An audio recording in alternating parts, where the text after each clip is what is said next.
Of those 80 shows, like for the past year, is this the power of internet or word of mouth, or both?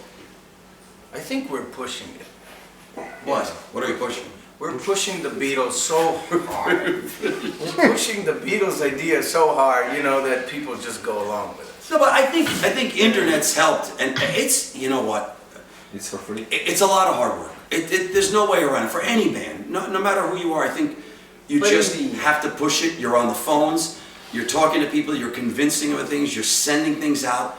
You get a lot of people say no. No, but, and then, but still, in the other way, I mean, if you look at where we played in Switzerland right now and what's going on with Switzerland, we're playing a lot in Switzerland now, and we're in the future we're still gonna do more. And you know, Switzerland is 3 times or I don't know 4 times bigger than Slovenia. It has I don't know 8 million people or something like that. And basically, they don't have also big towns.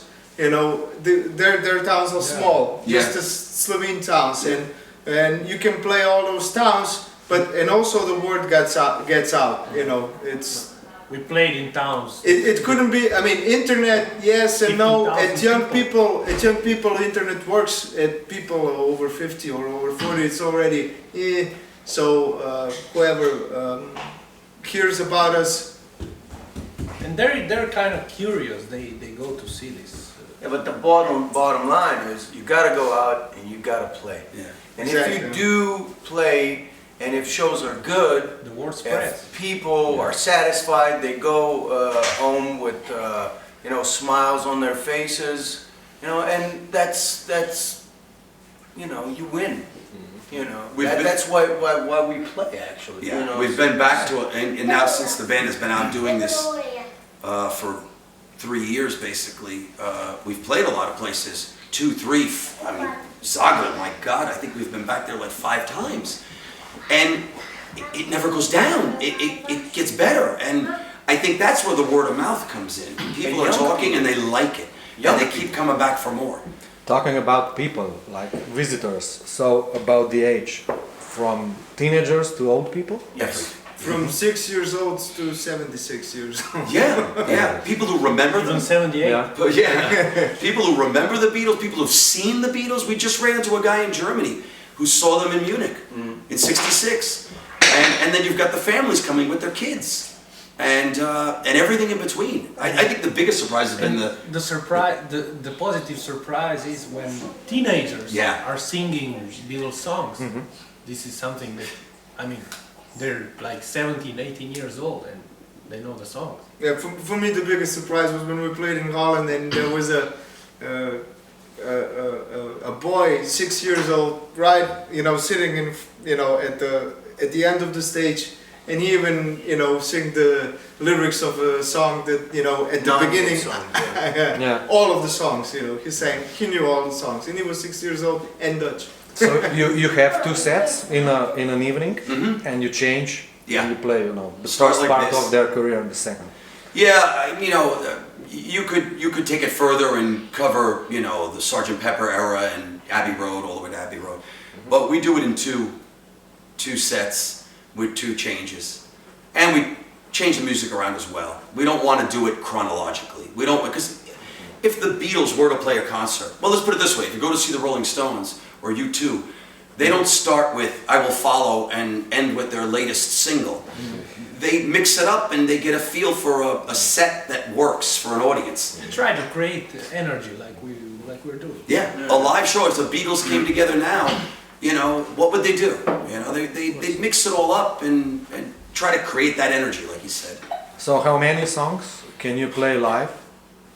A number? 60 almost over 50, almost 60. Are we? Yeah, but well, that when we went to Liverpool in September. August, 2015, we had to actually learn the whole, what was it? The second album with the Beatles. The whole album. We don't actually play all those songs, because, usually, that album has some songs that, people wouldn't even know. But we could play them, but I don't know. Well, but in a normal show, we're still doing, I think, 45 songs. But they're short. You know, the first set is like 18 songs. It's 45 minutes. That's it. So they're all, it's a lot. And it's a long show. The whole show can go up to about 2.5 hours total. Mm-hmm. How did you end up playing Liverpool? It's like not an easy task to play there. It's not. We were invited.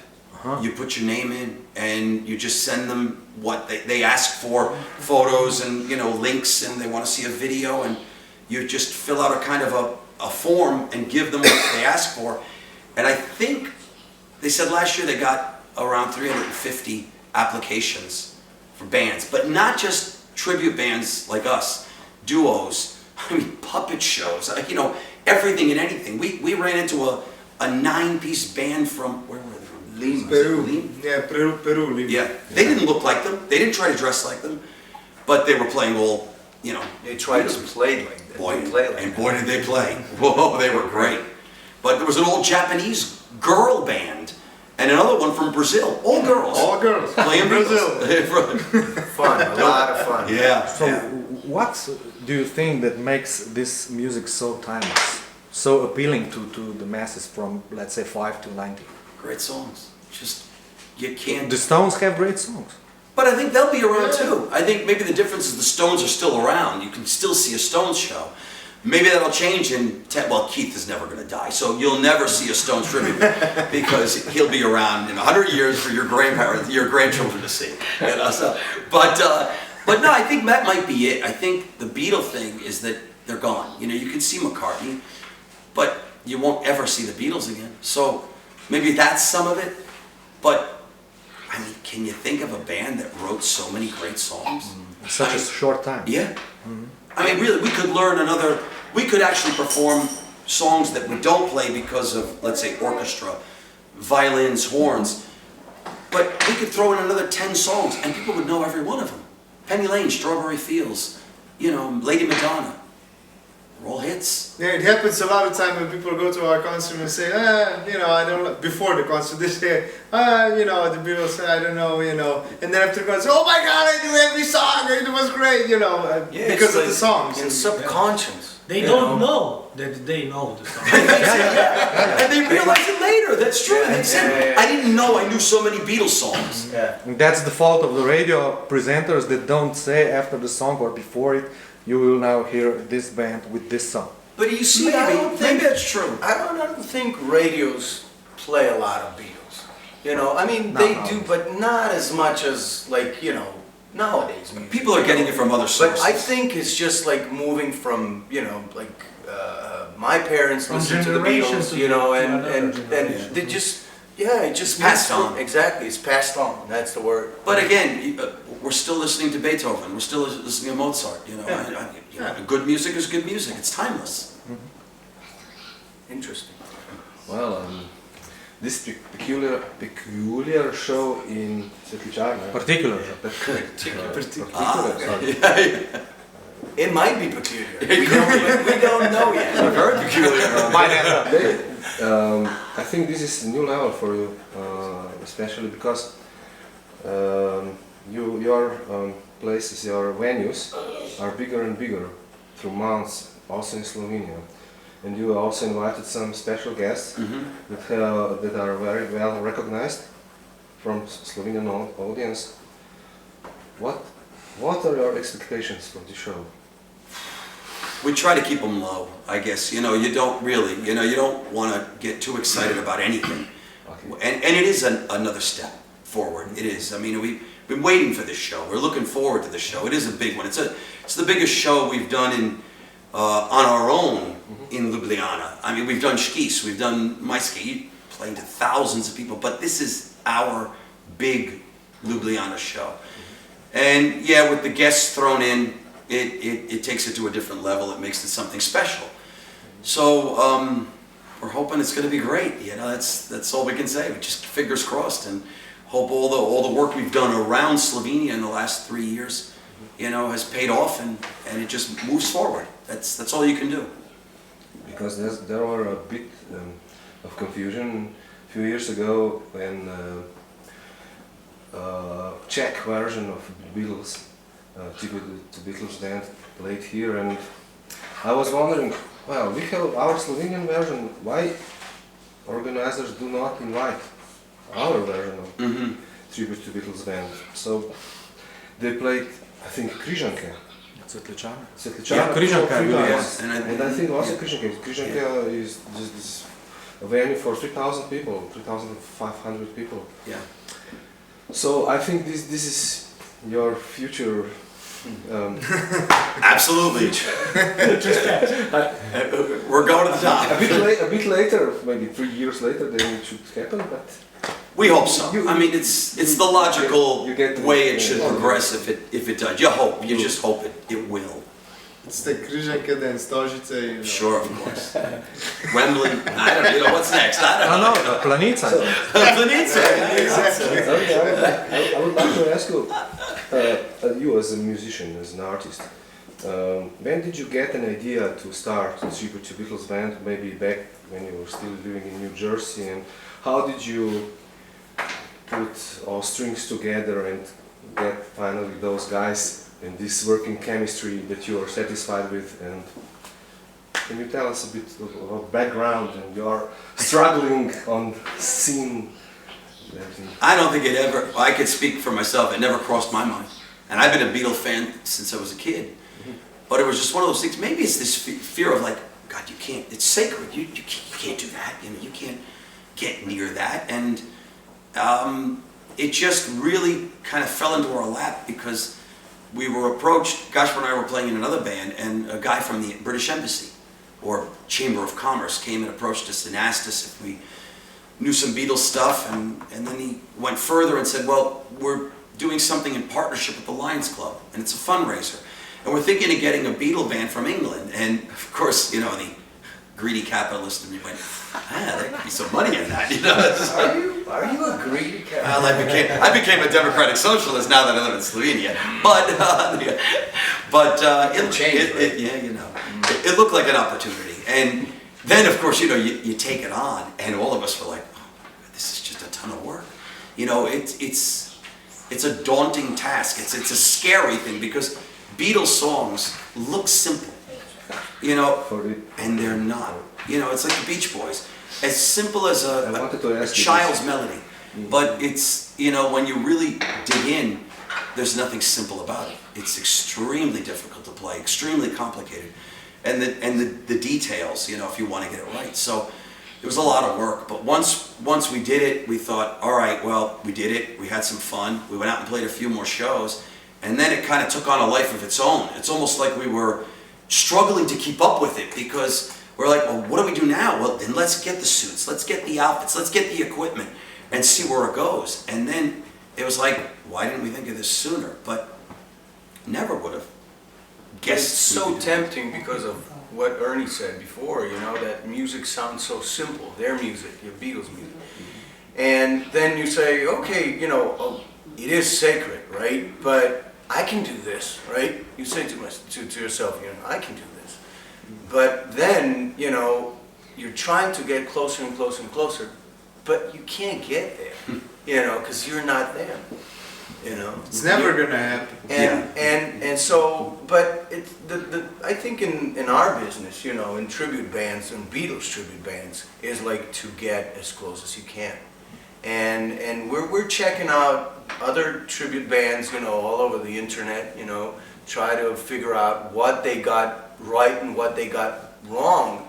And it's a daunting task. It never ends, you know. No, it doesn't. And sometimes, you know, there's songs that you can't put your finger at what you're doing wrong. And why the Beatles version sounds so good, and why when we play it, you know, it's just not there, you know, and it's just like this wormhole, you know. You can't put things together, you know. It's magic, you know. They had it. Well, they did. They had that chemistry, and whatever they were brought up on, and whatever they listened to, whatever they learned how to play, and all the hours they put in, you know, in Hamburg and in Liverpool at the Cavern Club. Well, there's the result, and that's just magic. It is. You just can't explain that. So it's a hard thing to do. It really is. Well, would you introduce your new guy in the band? Oh yeah. How does There it he is. This is Matisse standing in the end there, and he joined the band about a month ago. Yeah. So what was the audition like? Tough. Let's see what he has to say. Well, I think that the audition was like all of the normal auditions. I just came here and I learned. I mean, they sent me before the audition. They sent me the material that I have to work on. I worked on, and I came here and we went through it. And I was waiting for their call because there were other guys doing the same thing that I was doing. So we just said goodbye, and I was waiting for them to call me, to let me know what will happen, what will be the next step. And we didn't. and they didn't. I knew that. So I just came here and I said, okay, I'm in, right? I'm your guy, right? Well, obviously he has to be also a nice guy, not only a professional And that player. is Oh, he's a prick. Yeah. Because you spend a lot of time together. This is true. I think maybe one of the last tests, because it's like you go out on 2 dates and ask somebody to marry you. That's a little scary. They're like, hey, come on an audition. Actually, we did come on one back date. for another audition. We did You want one to live? You want to live with us? You want to get married? Yeah, it's like With us, it was like one date, then have children and marry. yeah. And we're All in in. one day. So that's a little scary. I think in any band. I think that goes for any band when you audition people. You try to make the best decision possible. Yeah, but you were kind of rolling, you were on the train that were already That's true. going fast, Yeah. But I think the last final test was hitting the road. It was going through the auditions, learning the songs, getting the details, playing the shows, and then going on the road. And that's not for everyone, I can tell you that. A lot of people think that's very romantic and exciting, and it is fun, believe me, but you've got to be cut out for that. And we think it's fun, but we weren't sure if he was going to think it was fun. But I'm still not sure. Okay, I will ask you. I suppose you have to. It was hard to learn Blackbird. oh, he's a big fan of Blackbird, that's right. Yeah, he is. I'm a big fan of this later era from Revolver Up. And Okay, well, no, look, whichever song you take and you need to learn it, it's all work. You gotta listen to it like 100 times and try to to catch that spirit. And then that's the hardest thing, I guess. Technically, I wouldn't say technically, Beatles are hard to play. But, since you're asking me, this could go forever. I know. Please keep it short. Since you're asking me. Okay. Should we come back? Go for a beer. Let's go grab a bite and we'll just come back and he'll finish up this question. I'm a nerd. I'm a nerd. He likes to talk. But look, you have like at least 3 guitar players in the band. Like Blackbird, that's McCartney, and he's got a peculiar style. He can come up with things that you wouldn't, as a guitar player, wouldn't even think of. Harrison is closer to being a guitar player, but the approach that McCartney has is totally different for anything, completely unique. Exactly, completely unique. Just take the end solo of Ticket to Ride. All those little bits in Ticket to Ride, that's McCartney. Or like, Helter Skelter, Or Taxman, the solo in Taxman. Taxman. That's Come on, McCartney. that's like scary. You have to learn that. You say, I can't do this. It's just strange. But it's amazingly good. you know. Or him playing drums in back in the USSR. That's right. You know. That, you know. But Harrison, That's you know, scary. I mean, I'm not a guitar player that came from rockabilly. You know, I'm kind of a blues fan. You know, Eric Clapton and you know way back, you know all the Three Kings and that kind of stuff. But Harrison, you know, he comes from you know rockabilly world. It's so another ballpark. Carl Perkins. Yeah, That was his man. You know, Yeah. it's different. You know, Chet Atkins. Yeah. It's whole nother Finger picker. thing. Yeah, you know. Yeah. Chet Atkins, CGP, certified guitar player. Exactly. So we have it here. Yeah. Top So notch. you know he's coming from that world, and you know you can't just pick up on all the styles. You know, you should be scared of the guitar players that will say I can play anything. You know, it's a lifetime job. And that's- work. You know. Yeah, you can play anything, but can you do one thing Exactly. really well? Because you become, as we say in English, a jack of all trades, a master of none. And you know, I can only speak for America, but you'll end up in a wedding band. That's what you get when you can play anything. You won't be taken seriously as a musician. You know, that's the way it is. You are a man of 1,000 faces. No one is yours. That's right. Yeah. Have you ever think about maybe a live album or DVD, live DVD? Well, Or is it too complicated because of Copyright. Copyrights, baby. maybe. Surprise! I thought you will say like no. No, I'm not gonna say. You know what? Because every time we're you know selling merchandise and you know we're selling T-shirts or whatever, there will be people that come over and say, "Do you have a CD?" And of course you say, "We're not as good as the Beatles." Buy their album. Go buy a Beatles record. You know, we almost wouldn't. Again, sacred. We wouldn't dare. You know, but another way, people want a memento from the concert. They liked what we did. They liked our show. So it's kind of crossed our mind to maybe offer something to people. Again, just as a souvenir. So we'll see. Maybe. Maybe. Any questions?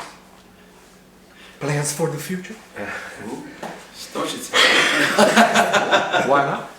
Okay. No, just That's a goal. Let's start with 21st of April in Switzerland. Yeah, we'll start with that. We'll see where.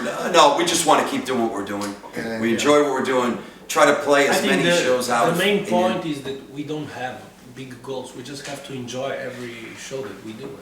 I mean, Enjoy the ride. Yeah. Enjoy the fun, and it's taken us to places we never would have expected already, and we've had some amazing experiences. So, I think if you just stay in it and you keep working towards it, those things just come your way. We'll see where it goes.